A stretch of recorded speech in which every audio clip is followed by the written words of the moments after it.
as much as we can about technology and social media as it relates mainly to teenagers, but parenting in general. This will be kind of like taking a drink from a fire hydrant, okay? I'm going to be spitting out a plethora of information and just catch what you can in the moment, but I've pretty much typed everything for you so you can go back. And so as you hear things, you can circle, you can make notes, and you can go back later and say, okay, let's walk back through this. And so that's how it's going to be, that's how it's going to be coming at you, all right? Most of what I say, we're going to be just walking directly through this like 3-page outline that I gave you, and that is because there is an insane amount of information we want to cover today. First of all, I want to kind of understand where we're at. Who all has a child that is already on social media? Show of hands. Okay. Handful of you already. How many of you have a child who regularly has access to or is on a tablet or smartphone? Okay, more so everyone. Even if they don't have social media, they have access to those things. Okay. Who in here has a smartphone? Home computer, laptop, tablet? Okay, right on.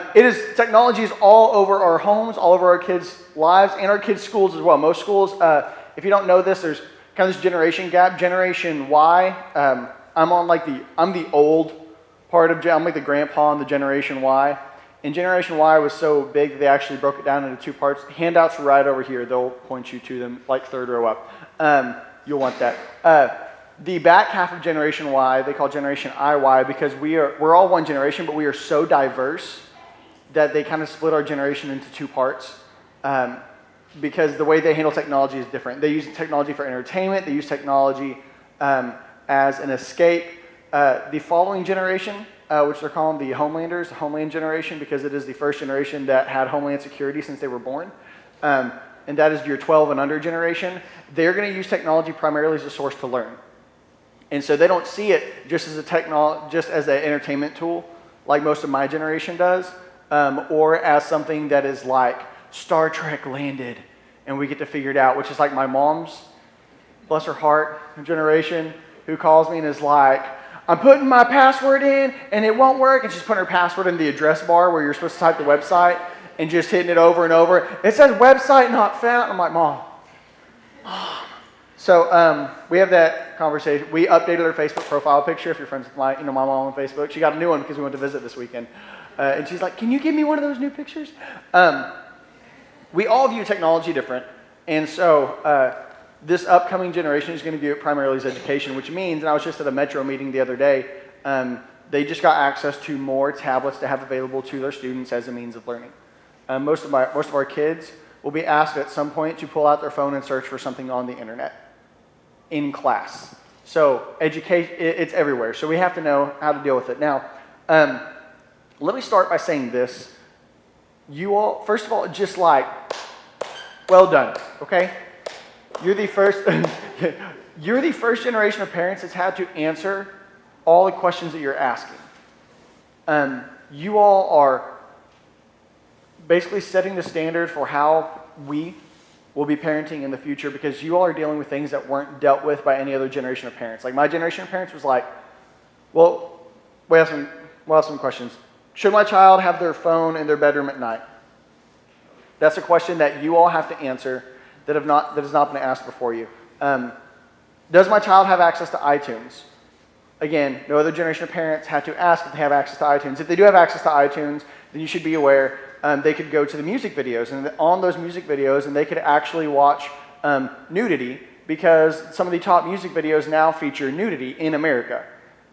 Thank you. It's at one point a few months ago, 2 of the top 10 videos featured topless women on iTunes. If your restrictions weren't set on any device, and maybe they were at your home, but maybe they're not on your kids' friends' phones, they have access to watch any preview they want of this. Again, it's in your kids' hands. Should I put restrictions on my child's devices? Should I let my child have access to social media? Have I turned off the location services on social media so predators cannot track my child? So I should say, should I stalk my kids on the internet? The answer to that is yes. But like all these questions, my parents didn't have to ask any of these questions. My parents asked questions like, how late should my child stay up at night? Like, will we let them like watch one more TV show? Can my child hang out with this specific boy or this specific girl, which I know them and I know their parents? Am I going to let my kid hang out with them? The question of telephones. Should my child even have a telephone like in their room? Not the cell phone, like the old wired telephone. Should we let that happen, or should we let them take a call? That was my parents' generation, right? And if that was you, then you remember this, where you're talking on the phone and then you hear like breathing on the other side. You're like, Mom. And she's like, yeah, I was just seeing if anybody, okay, I'm going to hang up now. Mom, okay, I'm going to hang up now. Right, like, my wife grew up on a farm which had a party line between 4 houses, right? Granny Fiddlebritches, Granny Pat, Papa Bill, their home, Aunt Sissy's home. And so they're like, she's on the phone with boyfriend. They pick up, do you have any milk? Run it down when you're off the phone. Thanks. Like, that was our access to each other's lives. And suddenly with technology, we have these walls that are able to go up between everybody, and we have to know how to navigate these. And so, first of all, just by being here, well done. It means that it's on your radar, that you're having to ask new questions that have never been asked before by parents. And so, what I want to do today is help know what questions we need to be asking, what resources there are for parents, how to utilize some of this stuff instead of freak out about some of it, and just kind of cover the whole gamut of technology and social media. So, number one, first thing we're going to do, if you have an outline, does anybody not have some of the papers? We'll grab you a couple that are right back here. Oh, yep. Wait, where'd they go? They moved. Cole took them. Excuse me. Oh, Jamie's on. Hi, Jamie. Thank you. All right, so if you actually look at your outline, the first thing that we're going to hit is these parent thoughts. Number one says, check your heart. Here's the deal. Before we can talk about social media, we need to talk about some general parenting issues. And so we're going to start with the parenting issues. And the first thing we say is, check your heart. What does this mean? What motivates your parenting decisions? And these are questions that you need to ask yourself, because if we don't start here with general parenting, we'll dive into social media and there's a temptation to throw the baby out with the bathwater and be like, social media, technology, it's all evil. Let's just raise a bunch of Baptist monks. That's our solution. We'll just have Baptist monks, Baptist nuns, and then it'll be great. And then they can sing because the hills are alive, right? Like, let's just go down that road. And so we have to start with our hearts as parents to make sure we're viewing technology in the right view, in the right perspective, the right worldview, which is a Christian, godly worldview, where we can use social media to train our kids in discernment. And that's going to be the core of what we talk about today. We'll get there. So what motivates your decisions as a parent? Your child's growth, your dreams for your child, looking like good parents, less stress and fights, God's kingdom. Like, these are all things that motivate our decision as parents, right? And I'm going to ask, like, for general honesty to embrace this, because we've all been in Walmart with our kid who's acting like you wish they were another person's kid. Right? Like, we've been in that scenario where you just want to be like, that's your kid, and all you want to be is like, I'm going to go find your parents. And that's our decisions in those moments. Are they motivated by, okay, what's best for my kid, their spiritual growth in God's kingdom? Sometimes my decision is motivated by me not looking like a crazy parent. Sometimes it's motivated by us not having a meltdown.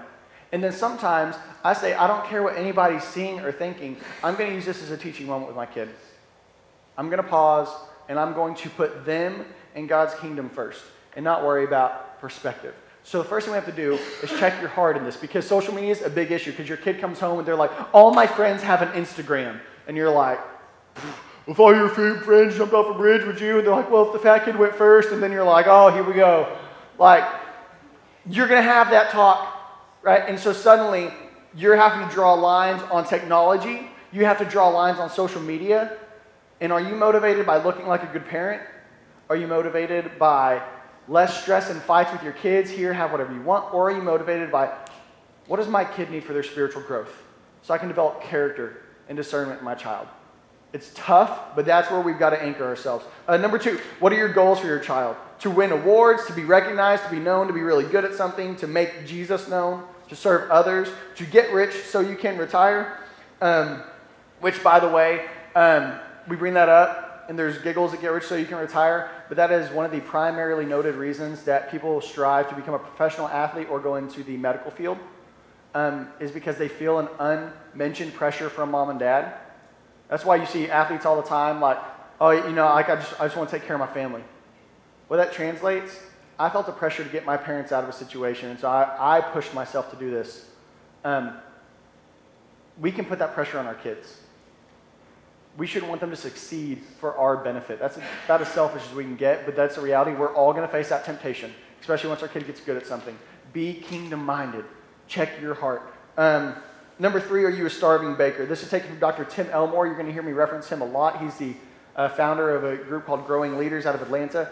Tim Elmore gives this picture of a starving baker, somebody who's cooking and serving all the time, but he never actually stops long enough to feed himself.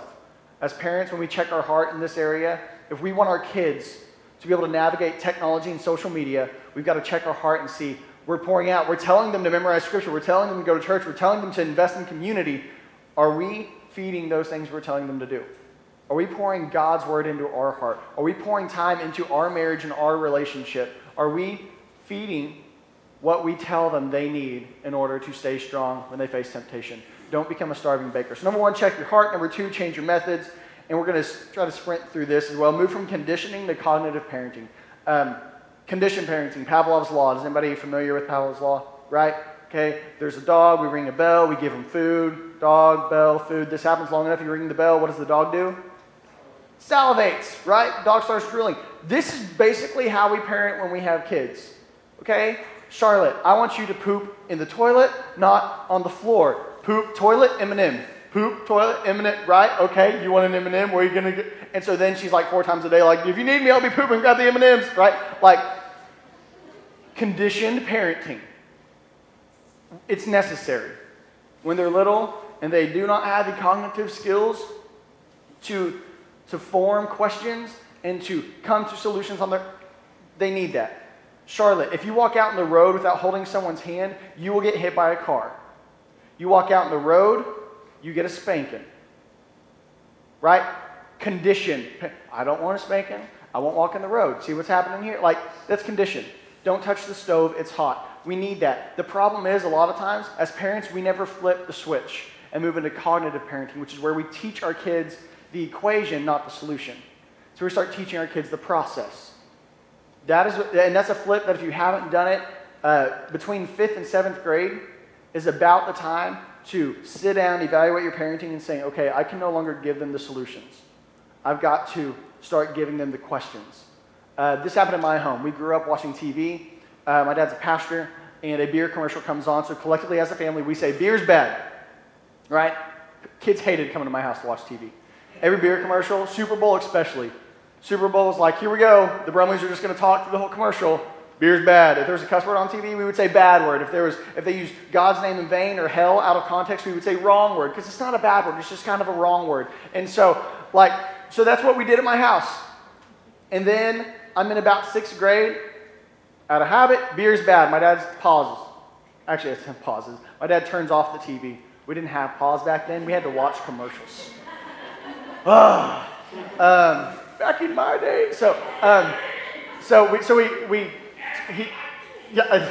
We turn off the TV, and my dad says, why is beer bad?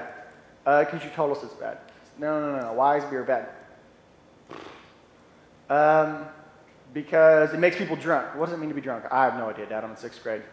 Put me up. Why is beer bad? I don't know. He goes, I can tell you why I think it's bad. I think it's bad because if it looks like horse pee and it smells like horse pee, it's probably going to taste like horse pee. That's a good reason that beer's bad. And then he goes, remember the visitation we went, and that man stood out in front of his house and yelled at me and stunk and threw things? Yeah, I remember that. It was really awkward for the whole family. Thanks for that trip. That's because alcohol took over that man's life.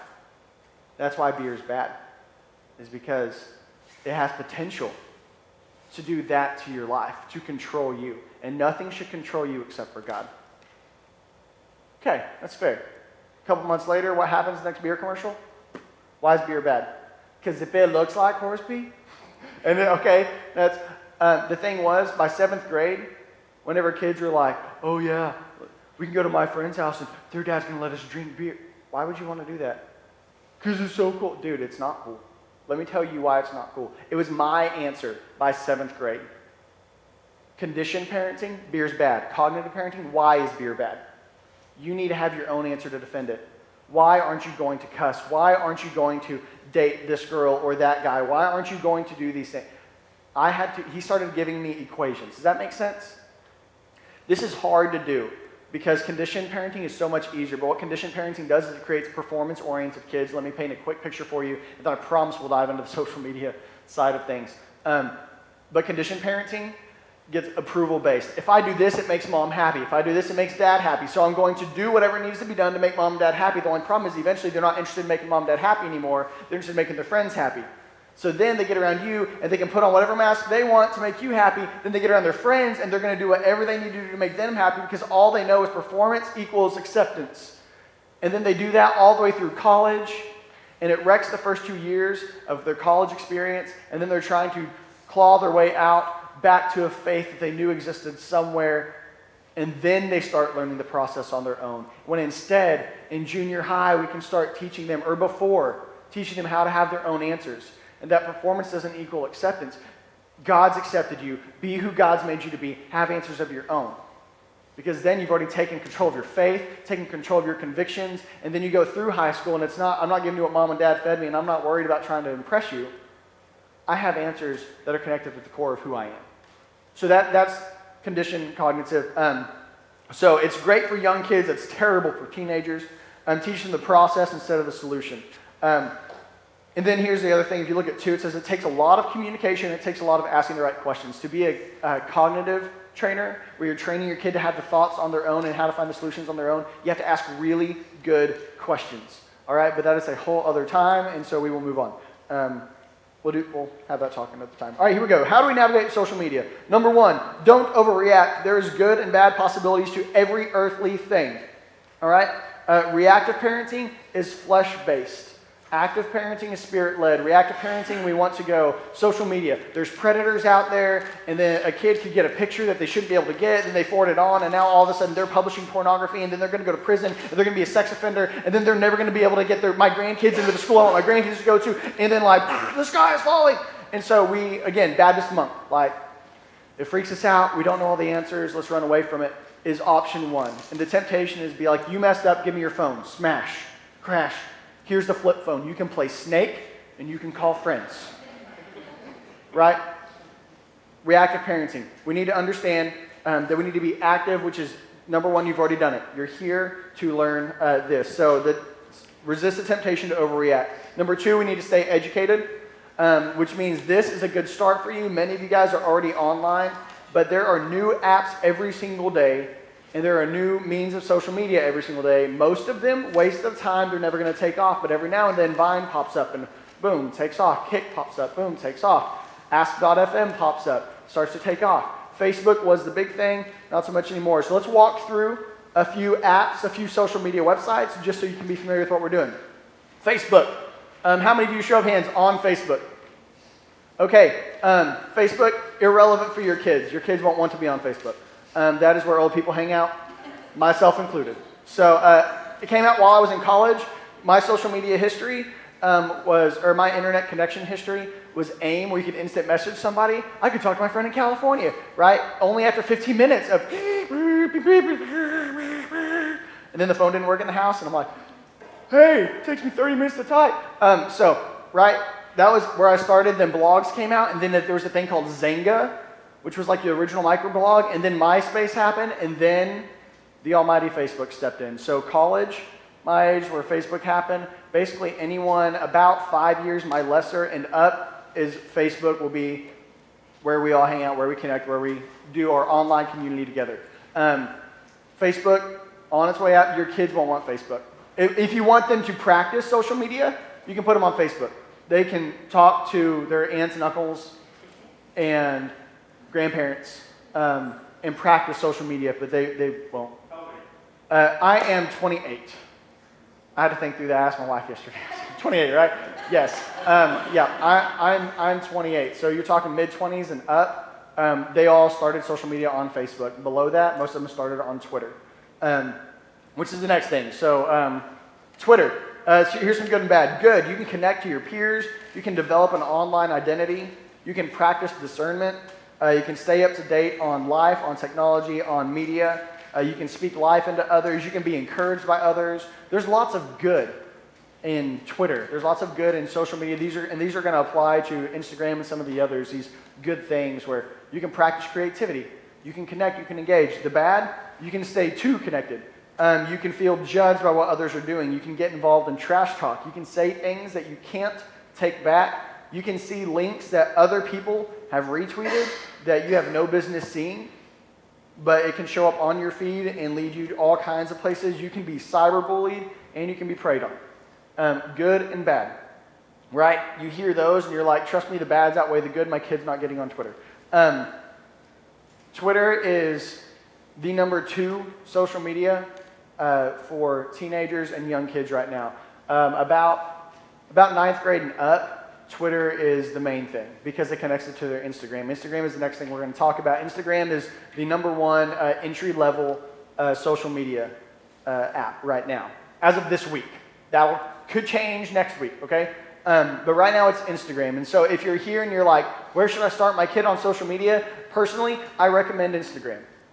It's a great starter. It's easy to navigate, easy to follow, easy to see what's being posted. There is good to Instagram. Again, it spawns creativity. They're putting up pictures. It spawns. It's their first place they get to practice an online identity, because on Instagram you have your own page, your own site, basically, and so you're able to put in a small sentence who you are.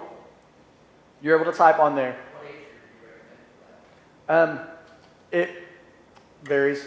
It's a know your kid. There's some kids that are 5th grade that I'm like, yeah, they're mature enough, and they're, for a 5th grader, mature enough, right? That they could start learning. I know a few 5th graders at our church that have it, and they do fine on it. They're putting up pictures of like them picking on their brother and sister, them like throwing up Cheetos, catching it in their mouth, like picture of the bottom of their shoe, look, I stepped on gum, sweet, hashtag sticky situation, right? And so like, there's some 5th graders that can handle it. There's probably some 3rd graders that are tech savvy enough to figure it out. We have some junior hires that have no business being on it. And part of that's because they didn't start it the right way. And that's the whole key to the age group, is you know your own child and you decide, we need to start this the right way, with restrictions, with things that we've agreed on as far as what's right, what's wrong. You're teaching them discernment. Brock, do you have a question? Well, I was just going to say, you might explain what hashtag does. Oh. Because if you're on Facebook, that's more That's true. Hashtag or the pound sign or the number sign that goes in front of words. They use that actually to track information. And for most people, they just use it to be funny. But if for instance, you were watching the Oscars, you would put hashtag Oscars, and then suddenly it caused the Oscars name to be trending, which means you could click inside of Twitter, you could click on the word Oscars, and it would show anybody who is writing anything with hashtag Oscars. You could pull up to see what all is being written about that subject. Now, the truth is, for teenagers, they really don't need to. The hashtags are funny stuff. For my daughter, even though all this will be irrelevant if she was old enough to do this today, there's no reason for her to click on a hashtag to see what everyone else is saying unless it's a hashtag between her and her friends or for her school.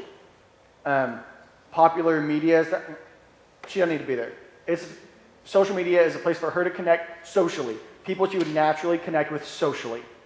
Natural friends. And we'll get to some of those stipulations here in just a little bit. So, Instagram, there's good. There's also bad. You can see things that you don't need to see. Inside of Instagram, you can set parental restrictions. By the way, for all but one of these apps I'm going to tell you, you can go online if you Google parental restrictions for Instagram or parent tips for Twitter.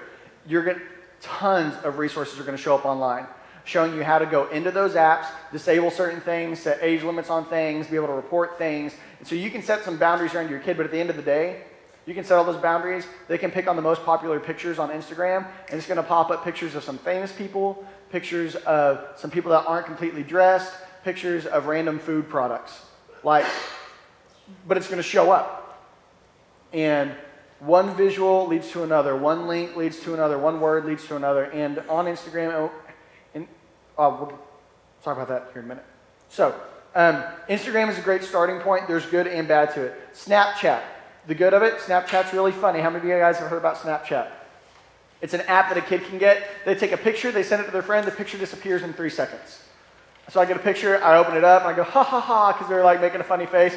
Boom, the picture's gone. Unless, of course, I screenshot the picture, and then I have it saved, and then Snapchat notifies the other one, like, hey, they screenshotted your picture. And then what do? Go to your friend, you weren't supposed to save that, you broke the unwritten rules. They have the picture. But in a kid's mind, I send this picture and it goes away, right? It's funny. That's what it's meant to be for junior high kids. You ask junior high kids, that's what it is. You ask senior high kids, it's the #1 tool for sexting. A kid thinks, I can take this picture, send it to anybody, and it's going to go away. Except for the fact that it had to go through your cellular service to get to the servers at Snapchat, to go to the other cellular service in order to get to that other phone, right? And so actually it's got a digital footprint of at least 3 other places that it's been saved electronically. So your picture that disappeared in 3 seconds is at least 3 other places. Minimal. It didn't disappear. It is there. If it goes online, you leave a digital footprint. And so this is the equivalent of, we talk about different questions. My generation, my parents, should I rummage through my kids' stuff? Should I read my kids' diary? Right? Like that was the question your parents had to ask. Like, well, if they got a diary, should I read it and know what's going on in their life? The way that you would feel like, oh my goodness, my parents were going through my stuff. When you go on your kids' social media, if you haven't agreed on terms, they feel you've invaded. But what they don't understand is this isn't a diary that you burn and throw away because you were a moron teenager. This is a diary that is forever embedded in code, in words, online. It is a part of your digital footprint for all time. And so to think you can just say and do whatever, it follows you. Moving on. Vine is another one. Vine is very similar to Instagram, except it's videos. It's short video segments. And Vine didn't completely take off because Instagram started to allow videos. And so it's not just pictures. You can also do videos on Instagram. Again, Vine, good, funny, creative videos. The bad, very inappropriate videos. And so it all depends on the restrictions that we set for our kids. But they can see both and. Here's Kick. If your kid has apps on their phone, but you say they can't text anybody because they don't have a texting plan, that is not true. Kik, K-I-K, that is a texting plan. It is an app that you can text all of your friends with. You can send pictures, you can send words. I mean, it's texting, but just through an app. And so if you're looking to save money on a texting plan, great. Let your kid be on Kik. But if you think, well, they don't have a texting plan, so they can't do it, they can. They can text. It's through this app. And so just knowledge is power. If it's not this app, it's another one. So anything that you imagine your kid can't do on a phone outside of maybe bake food so far, they probably can. And real quick, just so you know, it's estimated that 1 in 6 teens between 12 and 17 who own cell phones have received nude or nearly nude pictures via text message from someone they know. 1 in 6 between ages of 12 and 17. The same number, 1 in 6, is expected to have sent or posted that picture online somewhere. 50% are expected to have engaged in someone via the internet who they have never met. 50% of teenagers. I've never met this person, but I'm going to be your friend. I'm going to talk to you, send pictures back and forth, allow you to see all of my pictures, whatever it may be. 1 in 2 kids expected that they are engaging with someone that they have no idea who they are, except for via internet. So again, there's parent guides for all these apps. And so as your kids show up and say, I want this app, great. We're going to talk in 20 minutes after I Google it, after I read everything about it, and then sit down and decide if this is something you need. There's an app called Down. Right now this doesn't impact your kids, but it will. Down is an app. This may impact your marriages, and so none of you need this either. Down is an app that you can go through your social media friends on Facebook, and you can select who you would hook up with. And then if someone else is on Down and they select those as well, then it'll inform you if you've selected each other. So that way you could hook up. It was called Bang with Friends, and then it was removed from the App Store. They renamed it, rebranded it, and did the exact same thing with a different name. And the idea is, it's just a great way to know who's who. Right now it's just for Facebook. It will be for Twitter. If not under this name, under a different name. It will be for whatever the main thing is. And you can imagine that in high school, man, I wonder if she likes me. What's your answer? You download an app like this that gets really popular in your high school, and you go through and you select people that you would hook up with. It is just a matter of time. You need to be aware of what is out there in app world. Your kids, my opinion, should not have the access to download any app on their own without a password from you, which is a capability you can set on a phone. And this is to teach them, again, this is to protect them, number one, but also to teach them spiritual discernment. So that's down, and there's a ton more. Like Ask.fm is a new one that also came out where you can anonymously go on and post questions, and people can anonymously answer your questions. Which means I join Ask.fm, I throw a question out there, who's the coolest football team in the world? And they're like, the Oklahoma City Seahawks. And I'm like, cool. And people just randomly answer things. But also people can post incredibly inappropriate, wrong questions or cyberbullying questions. What did you think of Jen's outfit today? Who all saw Haley Nelson fall at school? Yeah, I saw it. She's so lame. Whatever, she didn't actually fall. She flew because she's a superhero. Whatever they want to write. Good and bad. Kids, I'm bored. Hit me up on Ask.fm. That's where I'm going to be. Answering random questions and feeling like I can say anything anonymously. What kids don't understand is they are tied to their words. And again, it's not anonymous. You have to have an account to be on Ask.fm, which means whatever you answer anywhere is tied back to you still. There's no such thing as anonymity online. So here's where we go as parents, all right? As parents, we need to, number one, lead by example, all right? Real quick, what this means. It means that you need to show that your priorities, what your priorities are, and keep Christ number one. If you are on social media, your kids should be able to access your site, your page, your Facebook profile, whatever it is, and see, you know what? Their priorities, loving Jesus, loving our family, doing stuff with our family, lead by example by showing them priorities. Does that make sense? So they should see that, and then vice versa. When they go to set up their personal profiles, it would be the same thing.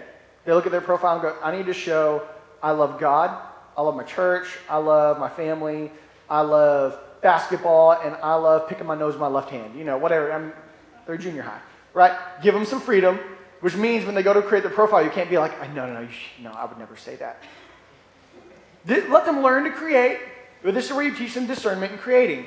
Because whatever you put on your profile will be tied to who you are. But this is a great thing because if you show them, I want the world to know I follow Jesus on my social media, then they'll learn that early in life. This is my identity, that I'm a follower of Jesus Christ.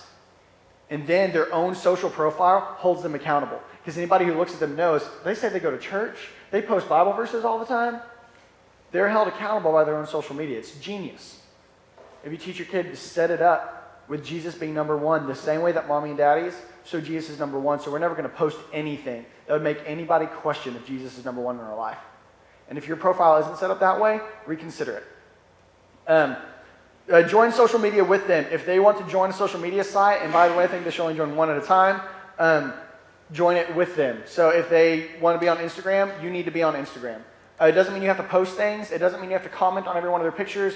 It just means that you need to have access to see what they are posting, and you need to have access to their actual site as well. There's different ways to do this. You can each have your own. You can have a shared family account, lots of things. But if they join social media, until you believe they are spiritually disciplined enough to handle it on their own, you need to be on the same one, no matter what it is. That's one of the reasons I say start with one. Once they prove they've got enough discernment for that, if they want to have Instagram and Twitter, great. Now we'll have Twitter. You want to have Vine as well? Okay. Now we're getting into some, how many of these things do we need to accomplish our purpose of knowing Christ and making him known? C, walk through social, this is a big one, walk through social media posts, music lyrics, YouTube channels, etc. with them to teach them discernment. TheSourceForParents.com is a website that I'm a big fan of. Jonathan McKee, he explains that he does this with his daughter. She comes forward and she says, hey, Dad, I want to download the song on iTunes, which she can't do on her own because she doesn't know the password, right? And most of our kids will figure out our passwords, go change it, okay?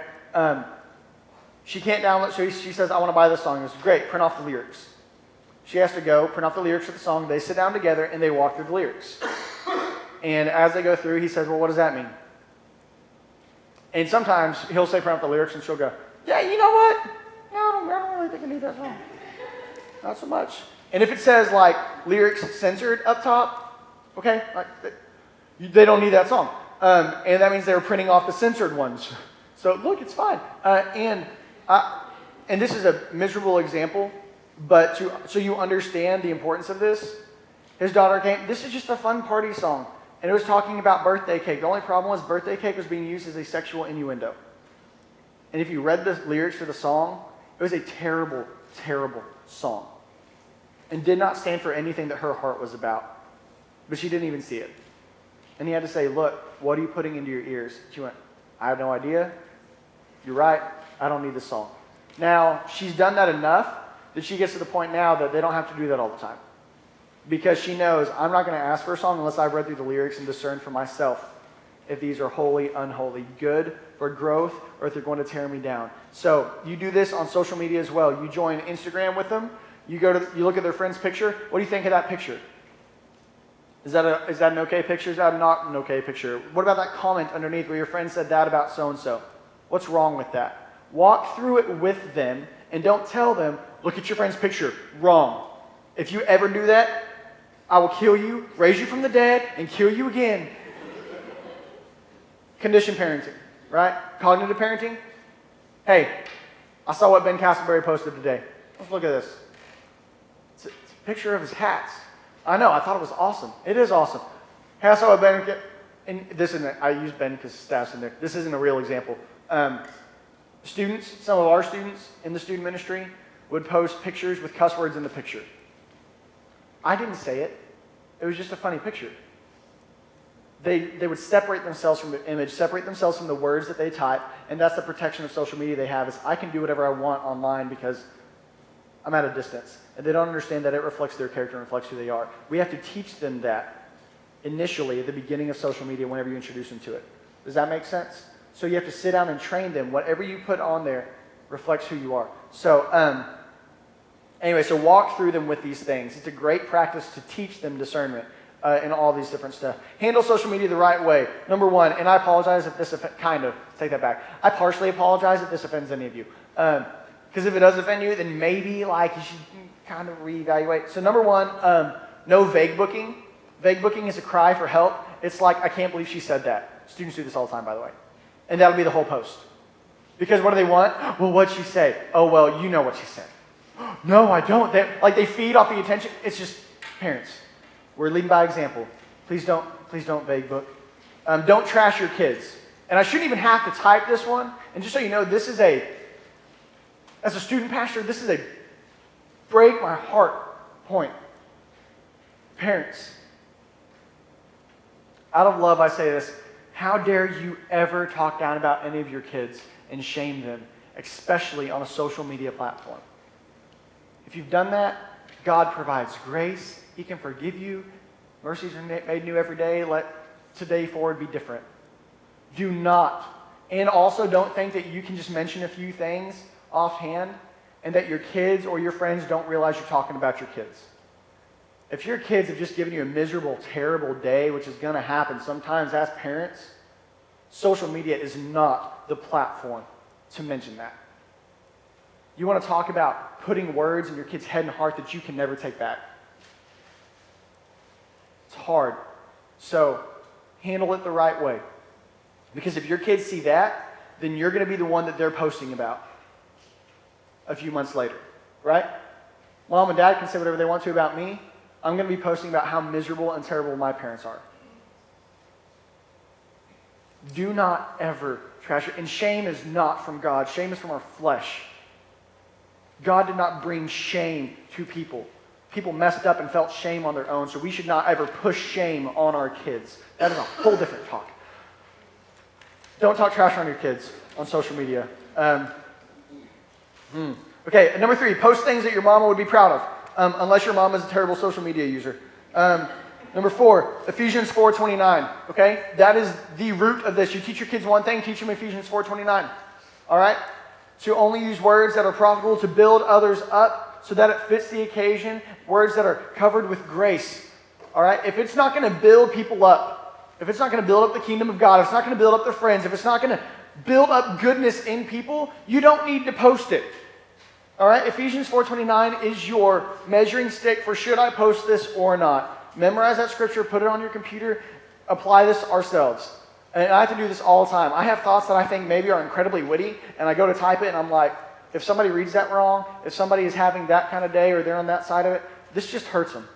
This just makes them feel guilty. This just makes them feel less of a Christian. There's no reason for me to post my thought. Just because I have the opportunity to does not make it right that I have to share my opinion. Ephesians 4:29 says anything I share in word or deed, it needs to be profitable to build others up. So we need to practice that. We need to teach our kids to do the same thing. Show them that their profile should reflect who they really are, not who they want others to think they are. Kids are the worst about this because they want all their friends to think they're really cool. And so they're going to be like, I love watching Late Night with Jimmy Fallon. And you're like, you don't even stay up. So why is it on your profile that, like, who they really are? And let them be who they really are. Back to that, when they decide their profile, work on it with them. But let them be creative. And if they want to put a picture, because here's what's going to happen. You're going to want to put up their school picture where they had the sweater that you liked and their hair was done. And they're going to want to put up a picture where they're blurry, but their shoe looks really cool. Okay, son. That's a cool profile picture. Okay, like, give them that freedom. All right? So, fences, not leashes kind of thing. All right, so... And then number 6, posting your teenage son's baby pictures online will ruin your chances of connecting with him. Spying on your teenager's daughter's account without her permission will completely erode trust. All right, just general parenting things, like don't stalk where you've not been given permission to stalk unless you are prompted by the Holy Spirit to do so. But for the most part, you'll see in a second, you make agreements that are safe, that give you plenty of room to stalk. But also, don't post a picture of your kid that's going to embarrass them, and that'll change over time. As like a 5th or 8th grader, a lot of pictures are going to embarrass your kid. Once they get older, and you post a baby picture, they'll get over it. All right, but know your child. All right. So moving on, real quick, we're going to look at Ashley's rules for creepy parents. This was also taken from. This is the same kind of concept, but this was taken from that same website. Parents, don't sit on Facebook all day. It's easy to see who is and who isn't on Facebook all day. Some parents are obviously on it way more than kids. Don't you have a life? That is from a 14-year-old girl. She's the one that's typed these. So imagine a 14-year-old girl saying these, if that helps. Don't comment on everything we post. If you were there or have something unique to offer, that's fine. But please don't comment on every single picture posted by every teenager you know. It's a little creepy. Don't try to talk like you're 16. You aren't. Act your age. Embrace the fact that you're 45. Talk 45. Be 45. We like you as 45. Okay? If sexting is a problem, this is from that teenage girl, I haven't seen it. So please don't tell me that Snapchat is only for that. I use Snapchat all the time with my friends, showing them my facial expressions for fun. I've never seen or received a sexy picture in all my life.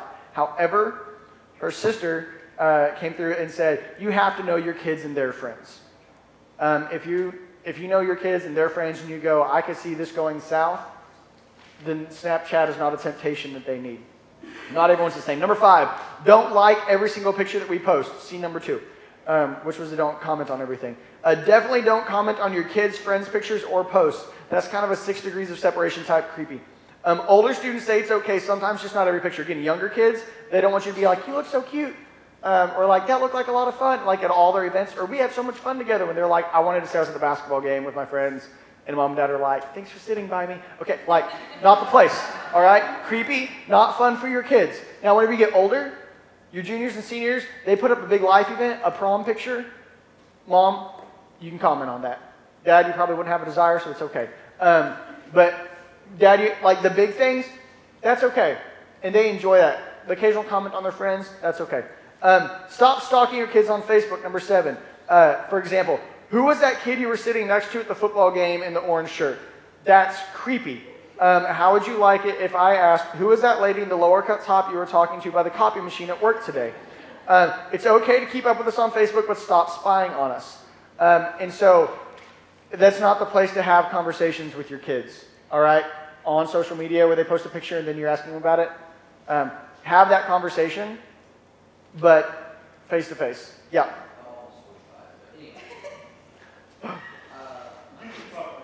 Yeah, well, that's awesome.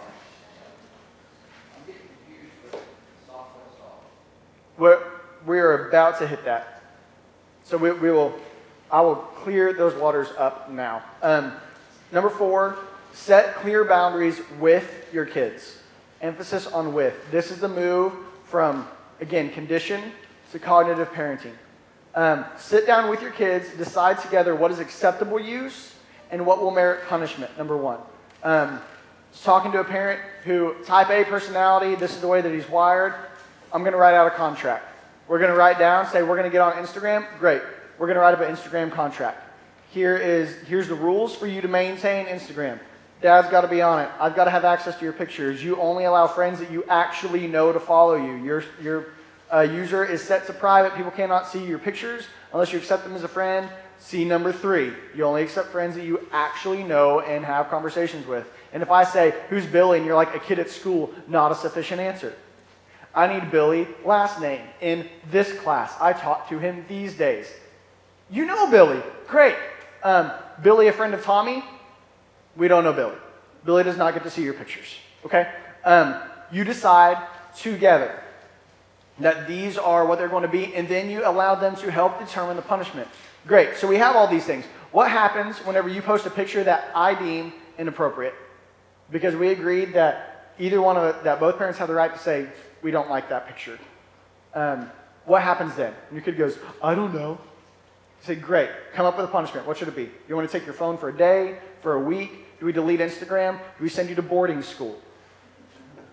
Like, where are we going here? Do we lock you in your closet and just feed you oatmeal through a funnel? Like, let's decide appropriate term. And they're like, well, first time, just get on to me. And then if I do it again, then I get my phone taken away for 10 minutes.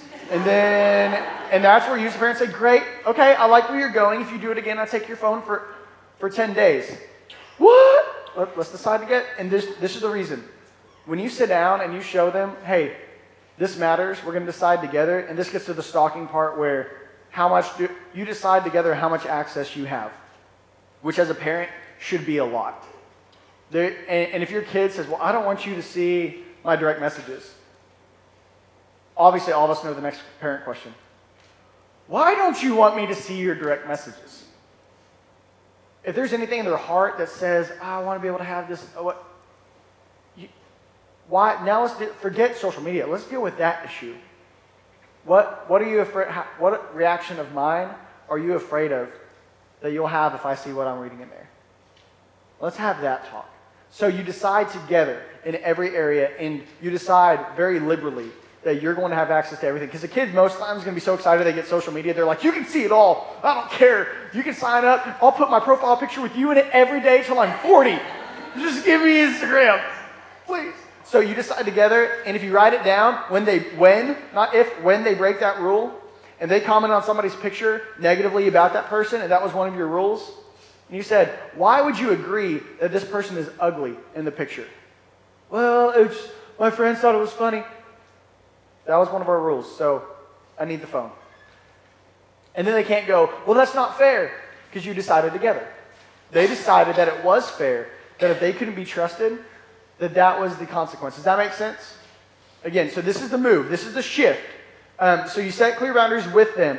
You always know all of their passwords, which is 4B. C, if they use an app or a site, then so do you. Their profiles are set to private, so not just anyone can follow them. Most all social media things have an option where you can go in, set the profile to private, or they have to approve a follower, which means you've already set boundaries. If they don't know them, they don't follow them. It's that simple.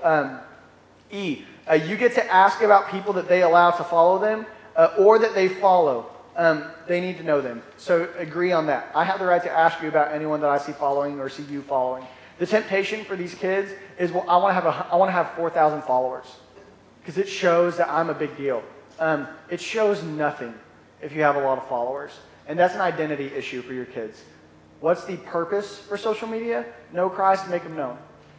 To connect with your friends in a way that builds up other people. You don't need 4,000 people to follow you. You don't need to be famous. You don't need for people you don't know to applaud you. This is about connecting with your friends, right? Decide ahead of time, and that'll always be their expectation. So that'll be a tough one later on. especially if your kids have a tendency to feel pressured to be famous or want to match that, because that is a huge pressure in our society today, is every kid feels like their name needs to be in lights and needs to be known. And that is, I had lunch today with a guy who, as a senior, is crumbling today because that's the pressure he's felt his whole life, is to do something great. And the problem was nobody told him that great was to love God and do whatever he was doing for God incredibly well. And so if he works a small job and his name's never in lights, but he is impacting the kingdom of God where he's at, then he did great. But nobody ever told him that until today. So that's a different talk about pressuring kids. Moving on. Sorry. I just get riled up sometimes. F. Social media is a privilege, not a right. And it is not a toy. It's like a car, right? You would not put your kid behind the wheel without proper guidance or training. Social media is more likely to destroy or improve their life than a car is. View it the same way. When we've all had the car talk from our dad, like, you got to be ready to drive a car. I'm going to make sure you know everything about the car before you drive the car. And I'm going to, we had the practice, and then they drove with us for a while before we actually got a license. And there's all these additional rules by certain ages. Then you can have a friend with you. All this for a car, and the truth is, their life is more likely to be destroyed or improved by social media than a car. Because they can get on social media and treat it like a toy and treat it like it's their right to be on social media, and without any guidance, it can be so insanely destructive to throw a junior higher into depression because they're not as popular or as liked, or they put up a picture, they got 3 likes, and their friend put up a picture, they got 103. And they're comparing themselves, and we can shake our heads and we can agree because that hurts, and we know what it's like because as parents, there's this huge temptation to do that. So look at a parent's post and be like, oh, they took their kids to Disney World again. We haven't even been to Oklahoma City. Let's plan a trip. Or because social media, it's snapshots of the best moments, right? Yeah, isn't that great? If that's like all our lives, just all the best moments. Nobody puts up the picture where they're like, hey, life fell apart today. But you're like, that doesn't make the cut. And so kids we can barely funnel that, right? As adults, we feel that pressure to compare. Kids, it's even worse. So if they're not trained, it can destroy them. But if they are trained, it can improve their life. They know what's going on with their friends. The friend that they would never think to ask about how their horse show went because your kid has no interest in horse shows gets to walk up and be like, I saw the picture of your horse show and you want... Adding value to other kids' lives. Being connected to more... There's just incredible ability, not even mentioning teaching them how to discern what is right and what is wrong. Before posting, I'm going to think about my words. I'm going to think about the image I put up that reflects me and my family and my church and my God. You are teaching them biblical discernment through social media. It can be a tool or it can be destructive. So teach them it is a privilege, not a right. They need to know that right up front. Number 5, tips on where to start. We already talked about Instagram being a great starting point just because of the control and some of those things. Only let them have one network until they prove that they're trustworthy to have more. C, remember that you have to monitor them based on what you have discussed to help them learn it, discern it, and leverage it for God's kingdom. And that should be the bottom line of social media. I love it. When parents get it, it's a phenomenal teaching tool. To say, I'm going to walk through this with you, and you have to be disciplined to look at their stuff, to know what they're posting, to teach them discernment. And you'll be surprised by the things that your kid starts to post. If your kid's the one that's posting pictures of Bible verses week in, week out, they're not just taking in God's word, but they're supplying God's word to other people.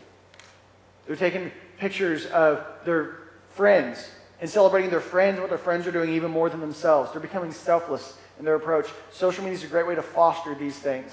To say, look at that. Is that something that God would want in your life? Yes or no? And they can say yes. They can say no. And you can teach them discernment because that bleeds over from social media into the rest of their life, right? They see an image and go, that's an image I don't need to linger at. They see a Bible verse and go, man, I want that in my life. They see something bad happening at school and they know, I need to step in and stop that. They learn discernment on what is good and bad, unwise and wise, holy and unholy through a tool that you set down and work through them with. So, where to start? Remember that you have to monitor them. You can't set up all your parameters and then be like, all right, good luck, here's the keys to the car. You got to follow up with it, which might be frustrating if you're not too tech savvy, but you can catch on. I believe in you. Just don't limit these talks to social media. Carry over to iTunes, YouTube videos, etc. If you saw the clip earlier, there's over 4 billion, and that was done about 3 years ago, so it's outdated. But at that time, 3 years ago, there was 4 billion hours of video on YouTube watched in a month. 4 billion hours. 3 years ago. Amplify that by today. It's insane how, and YouTube's the same way. You need to help them know how to have discernment on what they click, what they don't click, those kind of things. If your kid has access to a computer with internet, they have access to that. And this carries over, by the way. So if they have access to Safari on their iPhone or Android, that if they have a web browser, they can view about anything. No matter what restrictions you have on there, they're going to be able to pull up some stuff they shouldn't see. So if you're using a generic web browser, you just need to have a lot of prayer in your life, constantly. Have your kids' devices to follow up on their history, to follow up on what they've seen. If you've ever seen that history is cleared, then you need to have a talk. And if there's specific web browsers that you can use that do monitor and that do restrict, like there's the XXX church that has a web browser that you can disable on an iPhone. You can disable Safari and put on XXX. Problem is, all of these monitors so far on the phones they haven't caught up with the technology yet.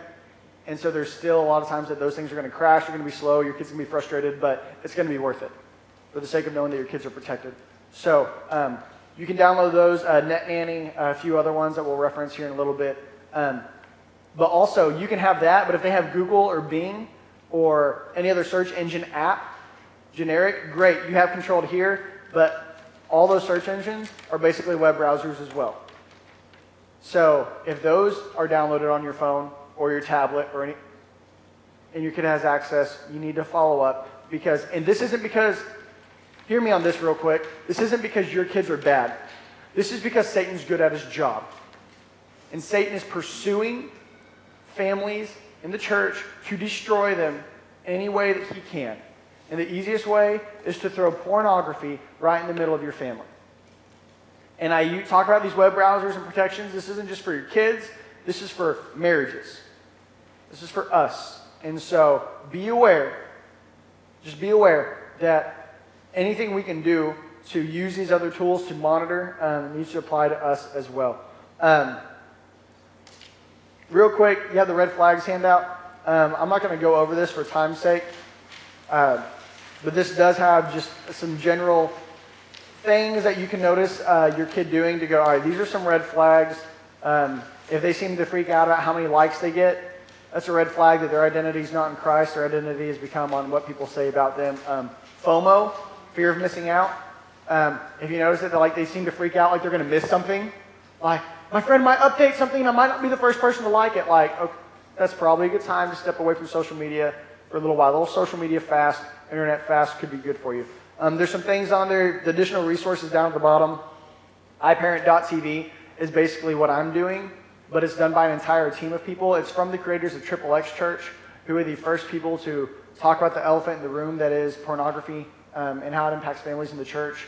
They're developing this site to help parents know the latest information about what's coming out, apps that are coming out, websites coming out, and ways to monitor those and help protect our families in order that we can keep our eyes where they need to be. NetNanny, netnanny.com offers multiple levels of protection for your family. That's computers, tablets, phones. And both of these will cost money and be worth every penny. To know, okay, I have this on here, my kid can get on social media, but I'm going to be able to know what all they've been doing on social media. My kid can get on the internet, but I know things aren't going to get through the barrier for them to see. And if the kids are trying to find something, I'm going to be able to know this stuff. FocusOnTheFamily.com also offers a ton of resources just for parents in general. Real quick, I want to fly through the summary just so you, we can hit the resources and you guys can have a chance to ask any questions that you might have. And I did breeze over it real quick.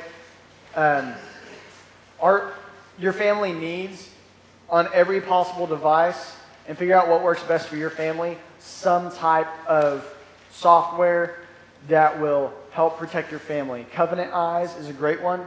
To install Covenant Eyes on the computers, which something will pop up and say, this website could contain the following. Do you still want, okay, then you got to put in this password to be able to go there. Because sin is lurking at the door, right? And so it is waiting to capture our kids, and we need to do our part as parents to protect them as much as we can. But the other part of that, we will never be able to protect them from all of these things that technology throws their way. We just can't. So the better option, protect where you can for your kids by getting Triple X Church, by getting Net Nanny, by getting Covenant Eyes, by finding things to help censor. But teach your kids discernment as early as possible, to own their faith and own their convictions. So that way when the stuff does creep up in their life, they know, I need to tell a parent what I saw, I need to tell someone that this got on my, I need to run away from this, whatever it is. If they see cyberbullying between their friends, then they're going to tell somebody. Teach them the discernment as quickly as possible, because you can't be there to protect them all the time, but the Holy Spirit sure can. And if you taught them discernment and to rely on the Holy Spirit as they do social media, He will stir in their hearts every time they see something they know they shouldn't see, and then they're left with the option to seek help, to run away, or to push that down in their life and to continue in their flesh. And when they mess up, I pray that with arms of grace, we take them in and hear them out before freaking out, and then do everything we can to make sure that none of this stuff becomes an addiction inside of their life. Summary, realign your parenting goals with God's heart. Psalms 127:4. I threw down just a lot of scriptures because I think all this is good ideas, but I want you to know that these good ideas are based in God's word. So you can go through and grab these scriptures later. Use social media to train your child in discernment. That is the main, if you don't walk away with anything else, walk away with that. I can use social media as a tool to teach my kid discernment and to see their spiritual growth. Because if your kid's moving downhill on social media, on the things they're posting, the way that there's a good chance their walk is plateaued or gone, and they're moving downhill as well. You can use this as a means to know where your child's at spiritually and encourage them in it. Lead by example. Went over that. Be in the know. What sites and apps are on the phone? Again, that should go through you. Hey, Chad, or I wouldn't call you Chad. Hey, Dad, I want to download this app. Okay, let's talk about what app it is. Let's talk about what social media site it is, because you can Google any of these things and find out everything you need to know. And if you Google parental controls for the coolest for Ask.fm and it says none are available, they don't need the app. Okay? Now, exceptions are going to be things like, well, you can't download it anymore, but Flappy Bird, right? Like, there's no parental controls for Flappy Bird because you just touch a bird and it flies, okay? Like, probably going to be okay. Could be slightly addictive. Just watch your behavior patterns. There's a patch for it. Know what sites and apps they have, know how much time they are online, and this is a huge one, and kids don't like this because everything they do is so online and connected, but set time limits for them until they're responsible enough to set their own. They don't need, and it's tough for us because I'm sure most of our generation, phones and tablets became like the world's best babysitter until they became our own worst enemy. Right? Like, make the bird fly. Great, I'm going to go, and now we went from making the bird fly to I can access anything that I want online. And this is tough for us because back to that questions thing, we as parents are no longer the first source that kids will come to for answers. That's done. My parents had to ask the question, should we get encyclopedias so that way my kids have an answer whenever I don't? And the answer was yes. We had encyclopedias in our utility room, and my dad would pretend that he knew but send us the encyclopedias anyways, which I only learned later in life. He had no idea the answer. He was just like, well, I want you to see if you can find it on your own. That's why we got those encyclopedias. Then he's like, hey, do you know who the 17th president? That was us. Kids aren't going to come to you with the first question. They're going to go to Google. That's who they will ask the first time. They will ask Google, hands down. They hear a word at school, they're going to ask Google. That's what they'll do. They will not come to you and say, hey, my friend said this. What does that mean? Or they were talking about, no. They'll ask the internet first. Which also means if you've had those conversations early on to open the doors and say, you can ask me anything, and I'm going to show you by not freaking out whenever you do ask me anything, there's a better chance, but they will ask the internet before they ask us. That's why this is so important. So be in the know on how much they are online, and if they're spending too much time, make them make friends. Which is a whole other issue. It's really hard to do. Number 3, passwords, you need to know them. Number 4, their friends need to actually be their friends. Set boundaries with them. Talk through what restrictions you are setting up and why. They should know every restriction on every app. Great, you're getting on Instagram. I'm going to show you all the restrictions I'm setting up for you to protect you. They don't need to know the passwords to take those on and off or how to access them, but they need to know that you've set up restrictions because you want them protected. They need to know what you've agreed on, where you're going to go, where you're not going to go, those kind of things as far as following up and stalking them because you decided together, which is the last one, decide what's appropriate together. A few other resources, thesourceforparents.com I highly recommend. He gives you the latest information on culture that our youth are experiencing. Dr. Tim Elmore is one of my favorite authors on this age group. He releases books continually about the upcoming generations, and so if you need great parenting books, there's a book called Generation IY if your kids are 13 or older that I'd love to give you. Good parent author, Paul David Tripp, Age of Opportunity. He spends a lot of time putting parenting and theology together, and then preparing your child for their future kind of thing. There's a book called First that teaches how to take your faith and make sure that your kid doesn't have secondhand faith, but they have their own faith. And so there's lots of parenting resources out there, and the best thing that we can do is stay connected to those as many as possible. Hopefully we hit some of what you came for, if not all of what you came for. The biggest thing is there's always going to be new apps, always new technology. It's going to continue to come out. You just have to set boundaries and expectations for yourself as a parent to know spiritually, this is how I'm going to handle it. I'm going to make decisions for my kids, but this is our greatest opportunity to prove to them, look, I'm trusting you, let's decide together. And let's start teaching you discernment. Because we have some kids that are seniors that use social media as a celebration of the life God's given them and a celebration of their faith and to hold other people accountable and to encourage other people. When they see someone post and they're having a bad day, they're the first one to post on their scriptures and remind them that God's love them, that God loves them. And then we also have kids that social media is destroying them and probably destroying their future job opportunities, because whenever you apply for a job, your name gets Googled and all of your social media profiles pop up, which means any pictures that you've posted and the way that you talk and the way that you go home from you're like, man, my day at work is so lame, my boss drives me crazy, pops up, and your kids will not be hired based on their social media profiles. So resumes are important. Equally important now are your social media profiles. Your kids will have to know that. And like I said, those things, they don't erase. And so they'll be able to find about anything that you'd want on them. I know that was a lot, and it was a sprint, and it was not as interactive as normally whenever I'm dialoguing with people. So initial questions that anybody has from things that may have came up, things you think maybe this is going to benefit some other parents. So let me throw it out there, ask this. Sorry, what's that?